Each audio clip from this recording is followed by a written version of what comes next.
ছুটির দিনকে ল্যাদ খেতে কার না ভালো লাগে বলো। তো হ্যালো এভরিওয়ান, আমি Soumi, welcome back to my 50 days mini blog challenge. আর আজ হলো ডে 4। আর ছুটির দিন বলতে তোমরা হয়তো বুঝেই গেছো আমি রবিবারের ব্লগটাই তোমাদের সাথে শেয়ার করছি। তো সেদিনকে সকাল সকাল স্নান সেরে আগে পুজোটা দিয়ে নিয়েছিলাম, কারণ আমার কাছে ছুটির দিন ছিল না, কারণ সেদিনকে আমার অনেক কাজ ছিল। তো পুজোটা সেরেই তো বসে বললাম ব্রেকফাস্ট করতে। আর আজকে একটু ভারী ব্রেকফাস্টই করেছিলাম, কারণ কাজ ছিল, অনেকক্ষণ আমার টাইম লাগতো। আর সত্যি বলতে এত গরমের মধ্যে শুট করতে আমার এতটা কষ্ট হচ্ছিল, তোমরা আবার মুখটা দেখলেই হয়তো বুঝতে পারবে। তো তারপর তো আবার একজন ডেলিভারি বয় ফোন করলো, আর দেখলাম আবার একটা কোলাবরেশন এসছে। তো সেটা তোমাদের সাথে একটু পরে শেয়ার করছি। আর রবিবার মানেই তো তোমরা জানো চিকেন তো মাস্ট, ওটা তো রান্না হবেই আমাদের বাড়িতে। তো আমি তো একটু কাজের ফাঁকে ব্রেক নিয়ে চলে এসেছিলাম এখানে কষা মাংস খেতে। আমার তো ঝালঝাল চিকেন কষা খেতে খুবই ভালো লাগে। তো তারপরে আমি পার্সেলটা খুলে দেখলাম জয় থেকে এবারে আমার একটা ফেস ওয়াশ এসছে। তো তারপরে স্নান সেরে বসে পড়লাম লাঞ্চ করতে।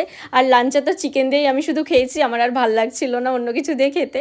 তো সন্ধ্যের দিকে বোনের সব বন্ধুরা মিলে বানাচ্ছিল আলু কাবলি। আর আলু কাবলি আমার খুবই ভালো লাগে খেতে, বাট আমি বেশি খেতে পারি না, কেন জানি না, খুব ঝাল লেগে যায়। তো আমিও তো ওদের সাথে একটু কন্ট্রিবিউট করেছি। আর আমি বলছিলাম এর সাথে একটু ফুচকা মেশালে আরো বেশি খেতে ভালো লাগবে। আমি বলেছিলাম পাপড়ি আনতে, পাপড়ি পাইনি বলে ফুচকাই নিয়ে এসছে। আর খেতে তো খুবই ভালো হয়েছিল। তো তোমরা যারা যারা আমার ভিডিও নতুন দেখছো চ্যানেলটা সাবস্ক্রাইব করে দিও।